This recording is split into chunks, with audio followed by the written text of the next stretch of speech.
Hi, class. Welcome to Criminology, week two. This week, we're going to read the first chapter, The Problem of Crime, as well as chapter two, Measurement of Crime, and chapter three, Inventing Criminology, Classism, Positivism, and Beyond. And so make sure that you check out my discussion board at the end of it's the last post that I put on Canvas One module, and I gave my take on our discussion board for week one. So make sure that you watch that video. And so, of course, we have discussion board two this week, and that is going to be really based on the lecture, the written lecture that I posted in Canvas One week one module. So it's discussion board two, applying your human agency to yourself and crime. And then I have two prompts there. Have you ever used your sense of agency? Do you have human agency? Explain. And do so-called criminals possess potential for human agency as well?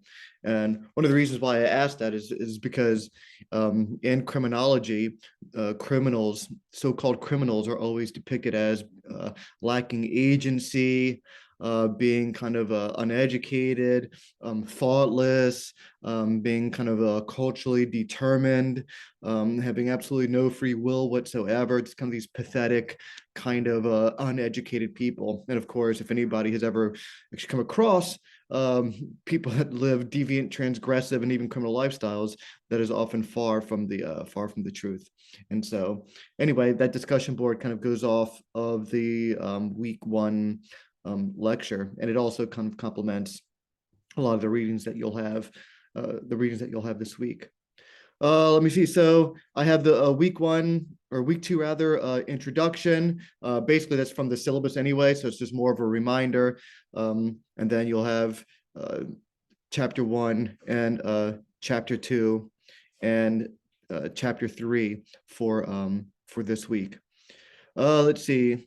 I could take you through some of the readings. Chapter one, you look at crime as a social problem, and of course, there's a fear of crime that's manufactured in the mass media. In a later week, we're going to talk about how politicians and the media work together to create a fear of crime, and how people are made into folk devils that are largely scapegoated for larger social problems.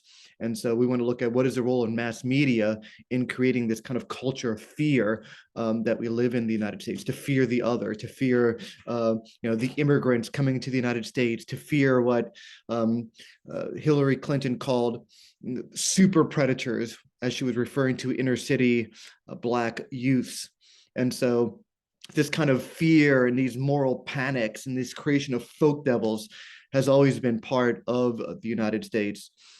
As you well know, just before, even when the United States goes to war with any group of people throughout its history, there's usually years and months of dehumanizing people, making them seem as though that they are folk devils, that they're awful people, that they're not even human, mere animals. And once people become dehumanized, then you can deport them, you can kill them, or as Obama once said, you can torture some folks.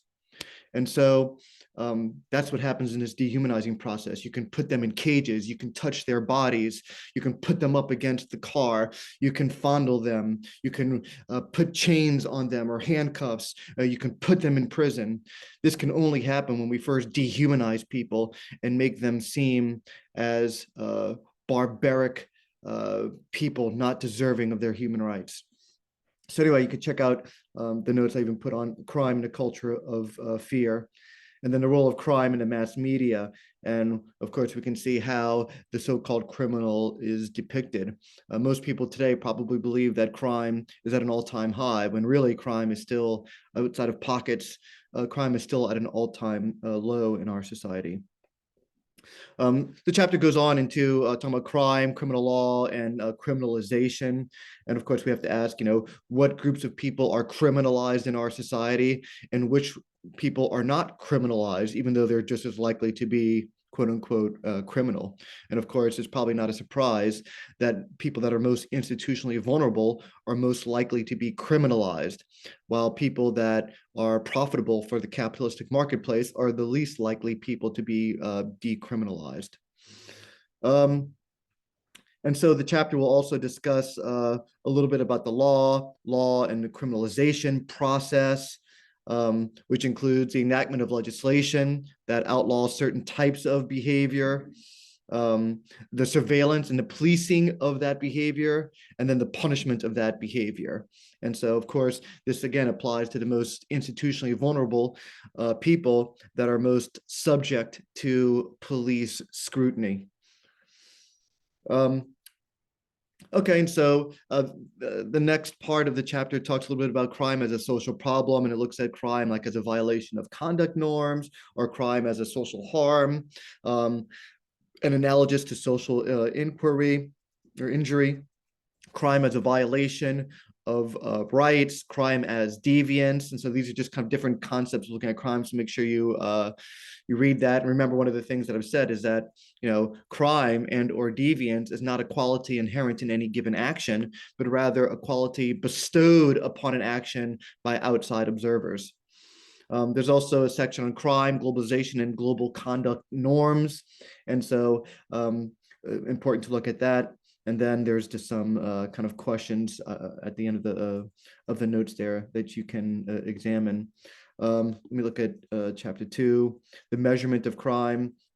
And here, it starts off that the numbers don't speak for themselves. And of course, that's not true. So as criminologists and sociologists, we have to look at crime data with a lot of suspicion. A lot of the data that we get as sociologists and criminal justice scholars and criminologists. This is data that comes from official crime data reports that are from the government or police departments, and you cannot trust those, quite frankly.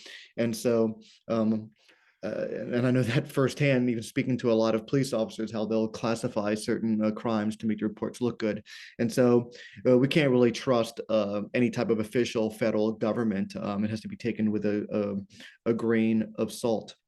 And so again, very important to be critical of the kind of data that we get as criminologists and sociologists. You can't just rely on that. And so nonetheless, give a read for that chapter, and I have the notes already there for you. Looking at unofficial crime data, self-reported data, life course data, life history data, criminal biographies, which I think can be very interesting. And they're one of the classic works in sociology. One of my favorite scholars is Edwin Sutherland, who wrote about the professional thief. And I remember one of the things he said was, there's more honor among thieves than the law-abiding. And I actually believe that to be very much true. And there, the chapter takes you on into different ways that sociologists and criminologists go about studying and understanding crime. And some of it is through, I think, ethnography, observation, participant observation. I think this is the most compelling type of research that we have in the social sciences, especially with criminology and sociology. Okay, and then chapter 3. I won't go too much into right now. I think I've already kind of talked about that in one of my first lectures for the semester. But chapter 3 is more about the classical school and positivism. And as I've said before, the classical school, people or criminologists always assumed that crime was related to body shape or the size of the skull. But with the ideas of the Enlightenment came the idea that punishment should fit the crime. And so that's when the first major progressive changes were going on in sociology and criminal justice. And so important then to read how the classical school arose from the ideas of the Enlightenment, which again were very progressive for its time. That crime wasn't supposed to be simply a punitive thing, that it was supposed to be rehabilitative, and that people were just supposed to simply pay back their debt to society when they committed a crime. And so pre-modern forms of crime and punishment were much more harsher, because when you committed a crime in a pre-modern era, there was a threat to the collective consciousness of the group. Here, in a more fragmented post-modern era, or at least modern era, where you have a society that's much more heterogeneous, where society is characterized by difference and specialization in labor and activities. There's not so much of a collective consciousness. And so any type of crime then is not seen as a threat to the collective consciousness, but rather as a debt to be paid back. And once you pay back your debt, then the idea is that you become in good standing again in the community.